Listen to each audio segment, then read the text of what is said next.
Hello, everyone, and welcome to English Podcast Corner, the place where you can improve your English through natural conversations and interesting topics. Hi, everyone. I am Emma. And I'm Daniel. We're very happy to have you with us today. In this episode, we'll have a natural English conversation that you can use for listening and shadowing practice. Listen carefully and try to repeat after us. Pay attention to pronunciation, rhythm, word stress, and intonation. Don't worry if you cannot understand every word. Relax, follow the conversation, and enjoy the learning process. So to jump right into our deep dive for today, we are talking about a really common, really frustrating feeling. You study a language for years, you memorize all the vocabulary. Yeah, you do all the flashcards. Exactly. You can read a book in English pretty well, but then you travel to New York or London and a barista asks you a simple question about your coffee, and your brain just entirely flatlines. You just completely freeze up. Yeah, you freeze. It is this universal experience. And it makes you wonder, why does reading a language feel so totally different from actually speaking it out loud? Well, that is the great bottleneck of learning any language. We spend years pouring all this data into our heads, reading and listening. Yeah, and we just assume that all that input will automatically turn into spoken output. Exactly. But the mental machinery required to read words on a page is vastly different from the physical machinery you need to actually speak in real time. Right. And because that gap is just so frustrating, learners are constantly looking for a shortcut, some kind of silver bullet. Which brings us to the main topic of our deep dive today. We are exploring a technique that people in the language community treat almost like a magic trick. Yeah, it's called shadowing. And we have a whole stack of notes and transcripts to go through today to figure out if it actually works. Shadowing is definitely a hot topic right now. So for anyone who might not know, let's define it. Shadowing is basically the practice of listening to someone speak and repeating their words almost at the exact same time. Right. You don't wait for the person to finish their sentence. Exactly. You act like a vocal shadow. You trail just a fraction of a second behind the original speaker, basically speaking over them while they talk. And the reason we are doing a deep dive into this is because opinions on shadowing are wildly split. Some people swear it is the ultimate fast track to fluency. They say it fixes your pronunciation and gives you perfect native rhythm. Yeah, and they say it cures that barista freeze we just talked about. But then on the other hand, you have educators who say it's actually dangerous. Right. They argue it is a fast track to sounding like a confused, stressed out parrot. Which is such a funny image. But the goal today is to unpack the truth here. We want to figure out exactly how this technique works, where it completely fails, and how you can actually use it effectively. It's a fascinating divide, really, because both the supporters and the critics are looking at the exact same brain science. Oh, really? They agree on the science. Yeah, they agree on what shadowing physically does to the brain. They just disagree on whether it's helpful or harmful, which totally depends on how the learner actually uses the technique. Well, I have to admit, I have tried shadowing before, and honestly, I felt like a total fraud. Oh, yeah. How so? I was just sitting in my room, making all these noises, sweating, trying to keep up with this fast podcast, but my brain was totally turned off. I wasn't really learning English. You were just playing a really stressful game of Simon Says with your mouth? Yes, exactly. Just blindly mimicking sounds. Was I just doing it wrong, or is that normal? What you experienced is incredibly common, actually. And it points perfectly to why we need to understand the mechanics of the ear-mouth connection. The ear-mouth connection. Okay, let's start there, because my ear and my mouth felt completely disconnected. Right, so we are talking about bridging that gap between passive listening and active speaking. Let's look at reading versus speaking for a second. Okay, that makes sense. When you read, you control the pace, right? Exactly. The word just stays on the page until you decide to move your eyes. You process the language as a series of nice, neat, isolated words. Word A, space word B. Yeah, it's very safe. The textbook doesn't rush you at all. But acoustic reality, like actual spoken language, is a continuous stream of sound. Native speakers do not pronounce every single word clearly in isolation. You really don't. No. To keep a natural flow, they instinctively connect words, they change sounds, and they drop consonants entirely.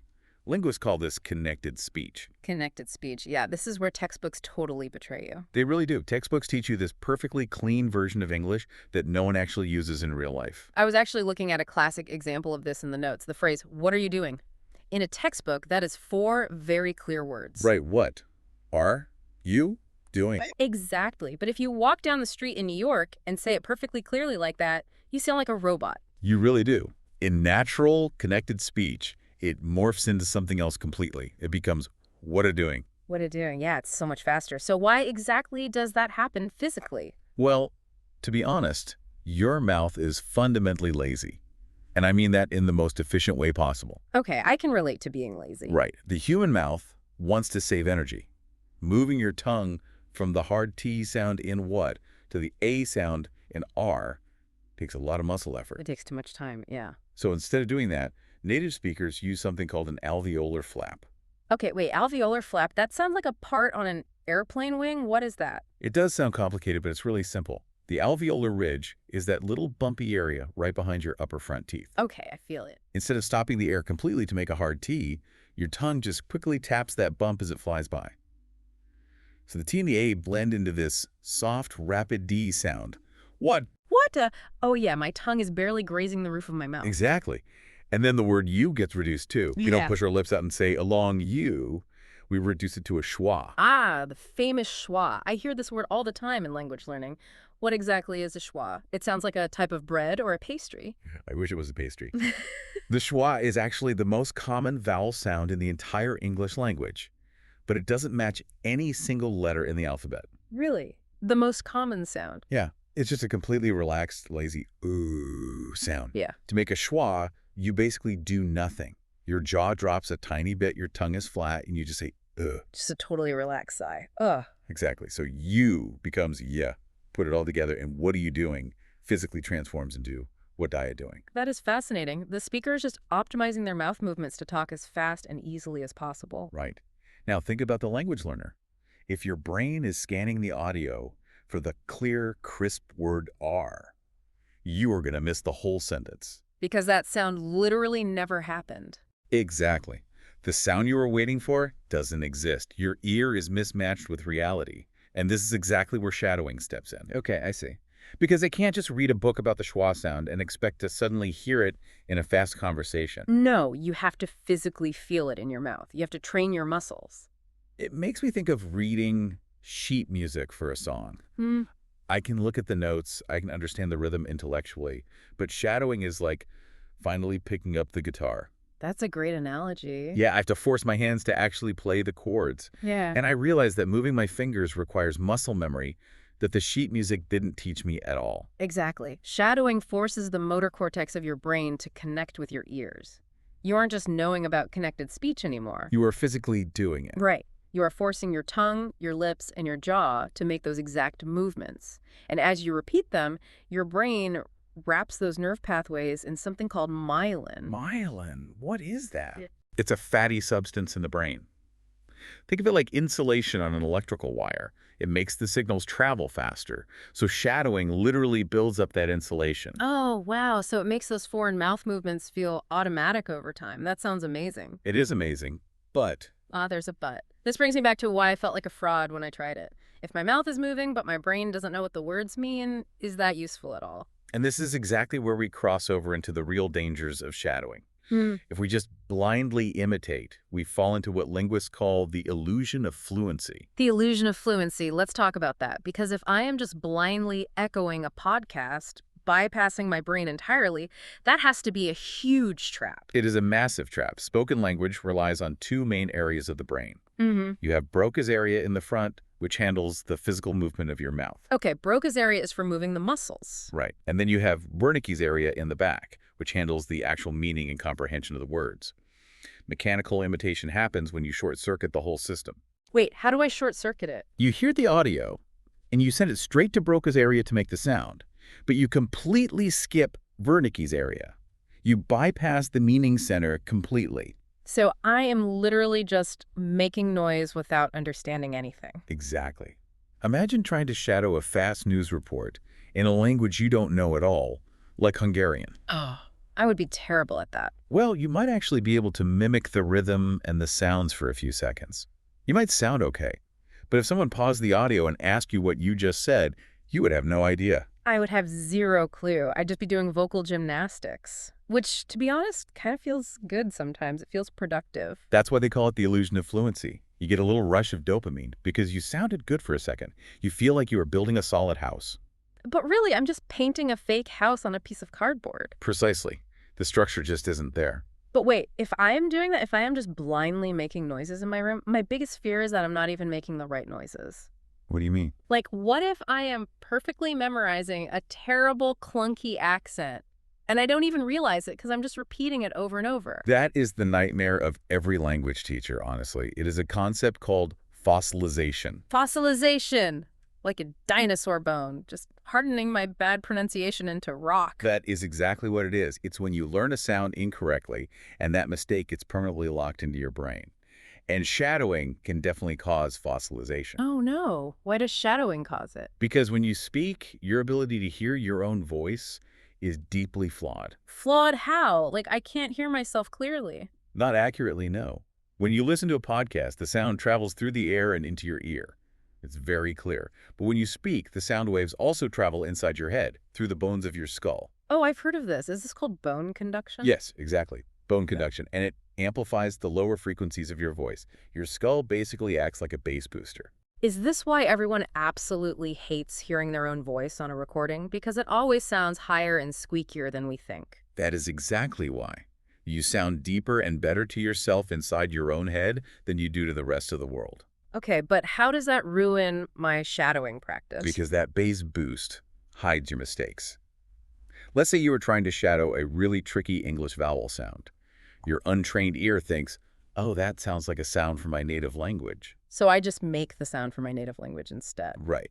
And because of the bone conduction, your skull distorts the sound just enough that your brain thinks, yep, I nailed it. I sound just like the native speaker. Oh, wow. So my skull is literally lying to me. It really is. You aren't matching the speaker at all. Right. And every time you repeat that mistake, you are wrapping the wrong nerve pathway in myelin. So I am aggressively cementing an error into my brain.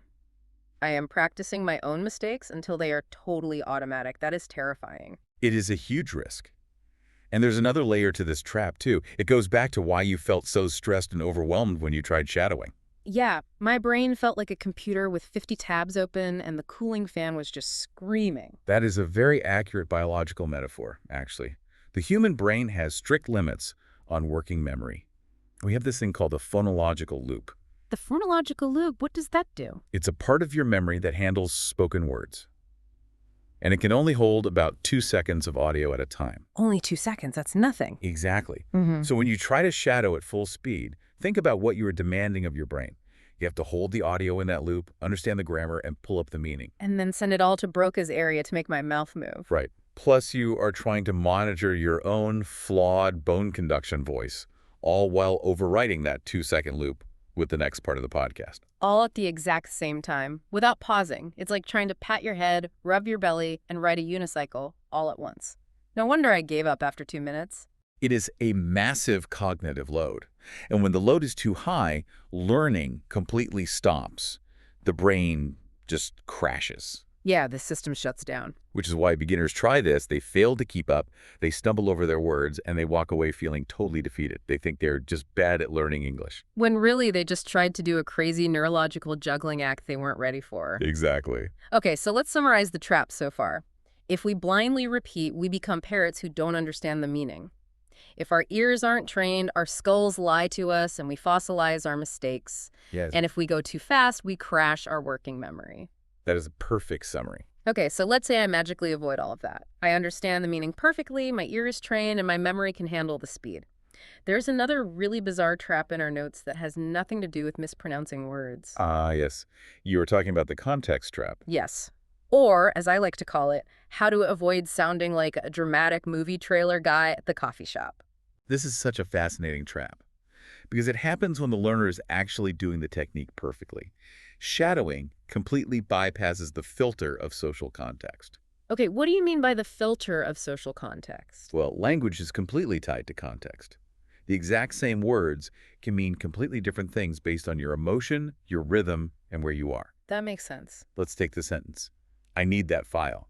If you say it with a soft rhythm and your voice goes up at the end, it's a polite request to a coworker. Like, I need that file. Very nice. Right. But if you say it with a flat, clipped rhythm, it sounds like an angry demand from a boss. I need that file.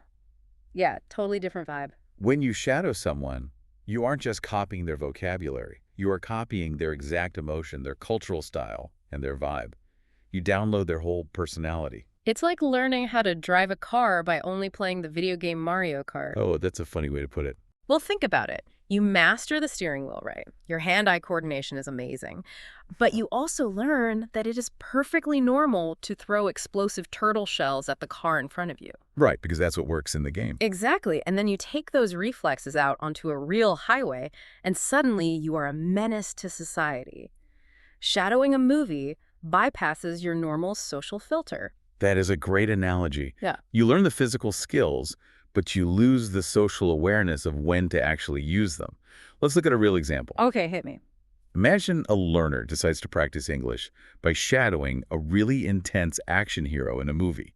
They practice every day, copying every dramatic pause and every intense whisper perfectly. Oh boy. And then they go into a normal, boring Zoom meeting on a Tuesday morning, Exactly. They unmute their microphone and they say, I will send you the spreadsheet. complete with the dramatic stare into the camera. You bring action movie energy to a boring office meeting. People would think you were crazy. Or think about formality. A learner might shatter a gritty crime show on TE. They learn all this very casual, aggressive street slang. And then they use it in a formal job interview. Right. They walk in and say, listen up, my resume is solid, you feel me. It's like wearing a tuxedo to a beach party. The clothes might fit perfectly, the grammar might be flawless, but you are totally misreading the room. It's a social disaster. And native speakers are very sensitive to these kinds of mistakes. We are actually much more forgiving of someone who uses the wrong verb tense than someone who uses aggressive intonation. Wait, really? Why is that? Because if you mess up the grammar, we just think, oh, they are still learning English. But if you use angry or inappropriate intonation, we think you have a bad personality. Oh, wow. So if you get the grammar wrong, you're just a learner. But if you get the vibe wrong, people think you're a jerk. Exactly. Which is why picking the right source material to shadow is just as important as the practice itself. You have to be careful what you copy. Okay, so if I shouldn't be copying dramatic movie stars or TV monsters, I should stick to normal, everyday, boring conversation. Normal conversations, interviews, educational podcasts, yes. But Daniel, normal conversations are so fast. If I'm not focusing on the drama, what exactly am I trying to learn from these boring conversations? Well, if we take away the drama and just look at the structure of natural speech, we find the real treasure of shadowing. We are looking for what linguists call lexical chunks. Lexical chunks. Okay, let's break this down, because for a long time, I definitely thought speaking a language was like building a brick wall. A brick wall. How so? Like you learn a grammar rule and that's your cement. Then you learn a vocabulary word and that's your brick. And every time you speak, you have to cement the bricks together one by one in real time. That is exactly how most beginners try to speak, and it is exactly why they feel so exhausted all the time. Because it's so much work. The mental effort of finding the right word, checking the grammar, and thinking about pronunciation for every single word is exhausting. But native speakers do not build walls brick by brick. Yeah, what do they do? They use prefabricated panels, big blocks that are already put together. Oh, I see. Groups of words that always go together. Yes. Linguists call them formulaic sequences, or chunks. The brain is basically a prediction machine. It tracks which words usually sit next to each other. Okay, give me an example. If you hear the words at the end of the third, your brain doesn't even have to think about the next word. It already knows the next word is almost certainly day. At the end of the day. Right. Or phrases like, from my point of view. Exactly. Or conversational fillers, which are so important for sounding natural. Things like, that's a good point, or I'm not sure I agree with that. Or let me think about that for a second. Yes. And this is where shadowing becomes truly magical. If you just read the phrase at the end of the day in a book, you know what it means. But when you shadow it out loud 50 times, your brain changes how it stores it. It stops being 6 separate words. Exactly. It shifts from being 6 separate files in your brain to being one single file. You don't have to build it. You just pull out the whole chunk at once. I just hit play on the tape. Wow, I realize I do this constantly in my native language. We rely on these chunks so much just to buy time while we figure out what to say next. We absolutely do. Like, if someone asks me a really hard question, I don't start giving a complex answer right away. Say, well, that's a really fascinating question. Let me think about that for a second. And that entire sentence was a chunk. Yeah. It took almost zero mental effort for you to say that. Yeah, I wasn't thinking about grammar at all. My mouth was just running on autopilot so my brain could have 3 seconds to actually think of an answer. And that right there is the true secret to fluency. Fluency isn't about creating perfect, complicated sentences from scratch every time you open your mouth. It's not. No. True conversational fluency is the ability to string these pre-learned chunks together quickly so you don't have long, awkward pauses.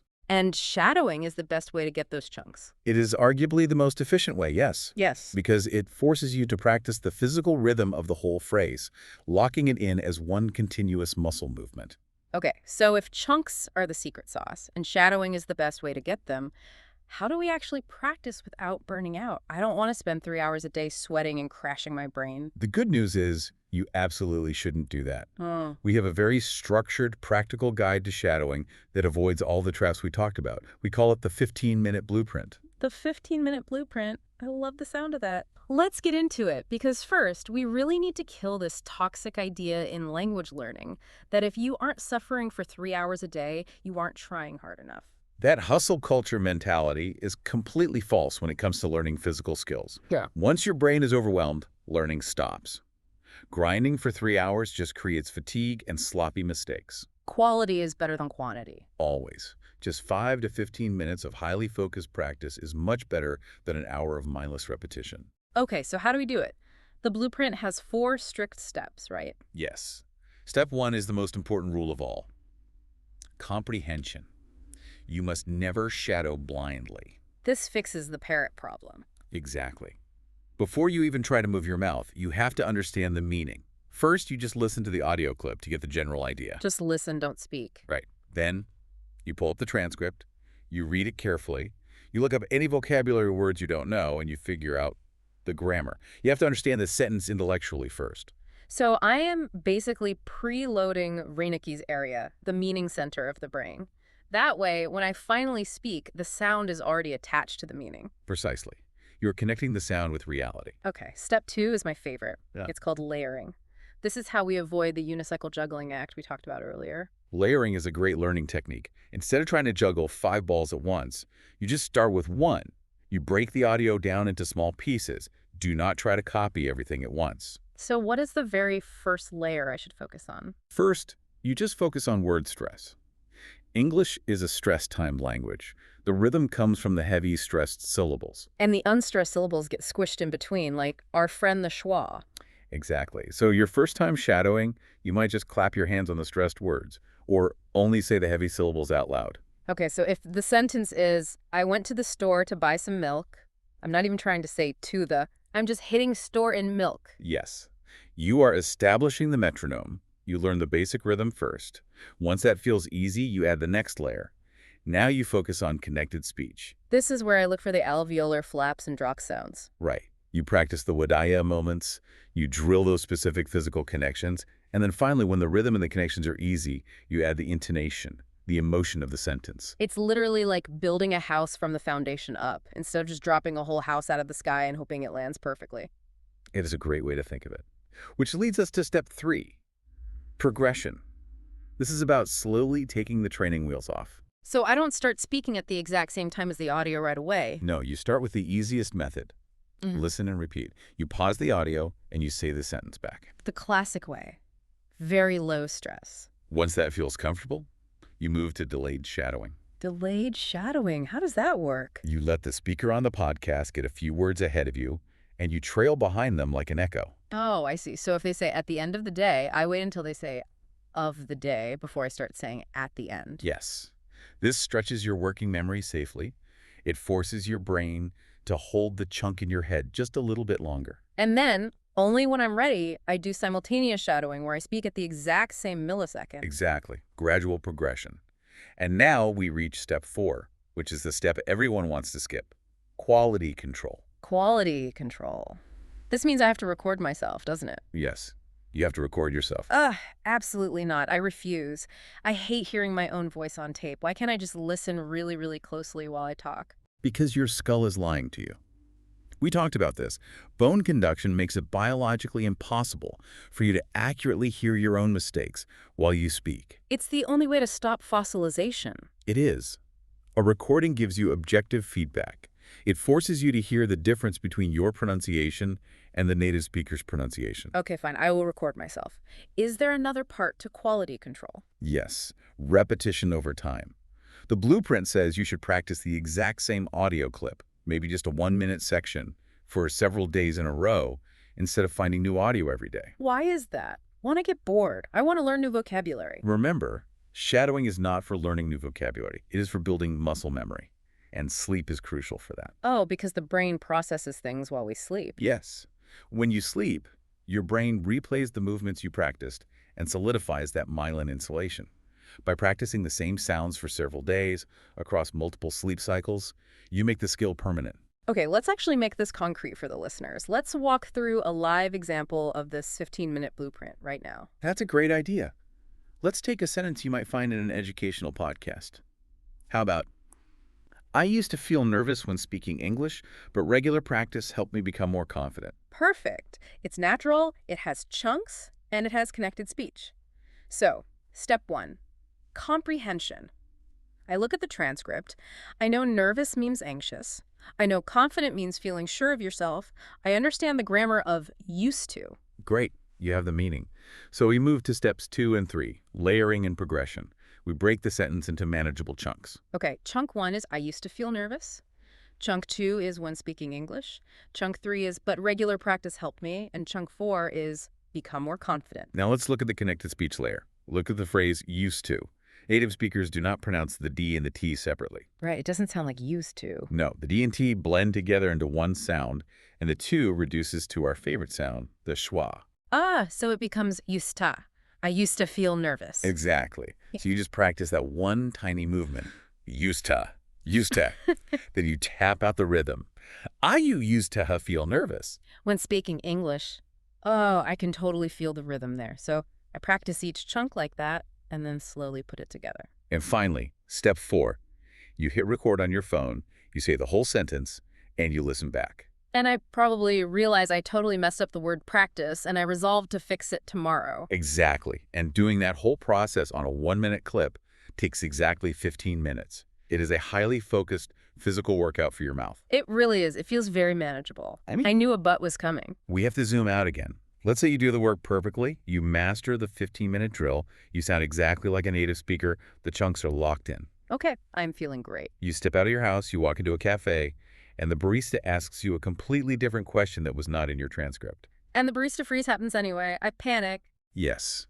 And this brings us to the final and most crucial section of our deep dive today. The final leap. Moving from imitation to real communication. Right. Because this is the ultimate limitation of shadowing. No matter how perfectly you follow the blueprint, shadowing does not teach you how to think for yourself. It does not. It is a closed loop. It doesn't teach you how to find new vocabulary in the moment, and it doesn't teach you how to handle the unpredictable chaos of a real human conversation. It makes me think of hitting a heavy bag in a boxing gym. Oh, that's a good comparison. Like, the heavy bag is a great tool. You need it to build your punching power and your physical rhythm. But hitting a leather bag that just hangs there does not mean you know how to actually fight a real person. Right, because a real person punches back. Exactly. Real conversations punch back. They move, they change, they're totally unpredictable. If you only ever shadow, you are just hitting the heavy bag. You'll be a great mimic, but not a conversationalist. So how do we fix that? If shadowing is the heavy bag, what is the sparring? You have to use active follow-up exercises. You cannot just finish your 15 minutes of shadowing, close your book, and think you are done for the day. I have to actually use the language myself. Exactly. You have to take the structures you just shadowed and force your brain to generate new sentences with So I have to fill in the blanks with my own ideas. Yes. Let's go back to our example you just shadowed. I used to feel nervous when speaking English, but regular practice helped me become more confident. Right. You now own that structure. The structure is, I used to feel negative emotion when action, but solution helped me become positive emotion. Oh, I see. I have the blueprint of the house now. I just have to put my own furniture inside it. Perfectly said. Yeah. So a great exercise is to close the transcript, look away from the words, and now personalize it. Use your own vocabulary to fill in that structure. Okay, let me try one right now.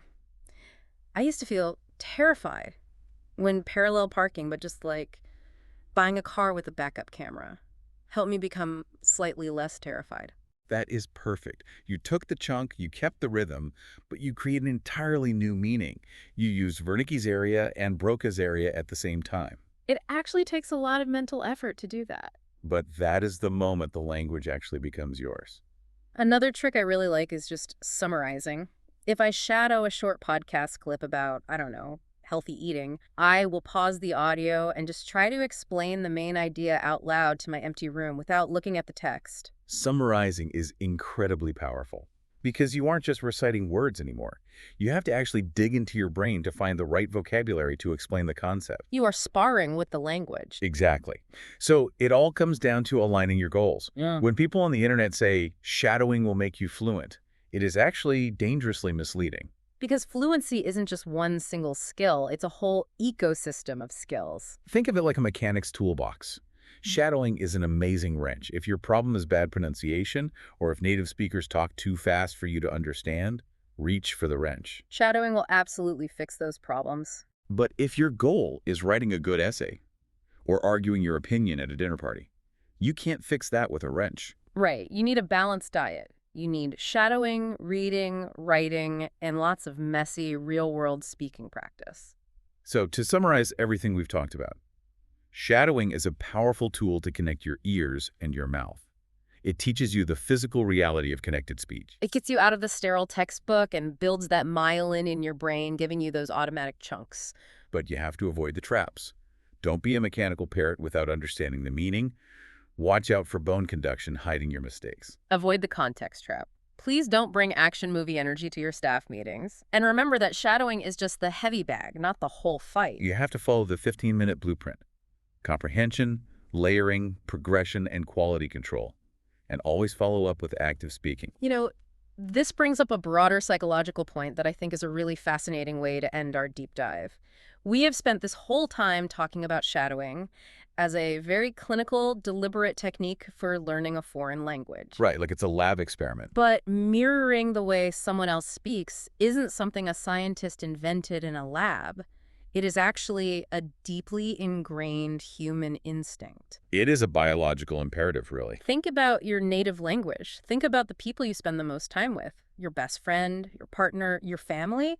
Have you ever noticed that you unconsciously shadow them? Oh, I definitely do. You start picking up your best friend's weird catchphrases. Yep. You adopt the exact rhythm your partner uses when they tell a joke. You literally start sounding like each other. It's true. Psychologists actually call this the chameleon effect. The chameleon effect? I like that. Humans instinctively copy the vocal rhythms, the vocabulary, and the tone of the people we feel closest to, or the people we want to feel close to. Why do we do that, though? Just to fit in? Basically, yes, it's an evolutionary tool to build rapport. When we align our speech patterns with someone else, we are secretly signaling empathy and shared identity. We shadow to show that we care. Wow. That completely changes how I view this whole language learning process. If our brains are biologically wired to mimic people just to build human connection, what does that tell us about the real purpose of learning a new language? It tells us that language is, first and foremost, a social tool, not just an academic subject to pass a test. Exactly. The end goal isn't just to perfectly copy a textbook or have flawless pronunciation just to show off. Maybe going through the awkward, sweaty process of shadowing is just the first step in trying to connect with a new culture. We shadow so we can belong. I love that. The mechanics of the mouth, the myelin, the lexical chunks, they only matter if they help you connect with other human beings. That is real fluency. That brings us to the end of today's episode. We hope you enjoyed this conversation and find it useful for your English listening and shadowing practice. Remember, you can listen to this episode again, repeat each sentence, and try to copy our pronunciation, rhythm, stress, and intonation. Even a few minutes of shadowing practice every day can help you speak more naturally and confidently. Thank you so much for listening to English Podcast Corner. Please like this episode, subscribe to the channel, and share it with other English learners. Your support helps us create more English conversations, listening exercises, and shadowing practice for you. Keep practicing, stay confident, and don't be afraid of making mistakes. We'll see you in the next episode. Take care, everyone. Goodbye, and happy learning.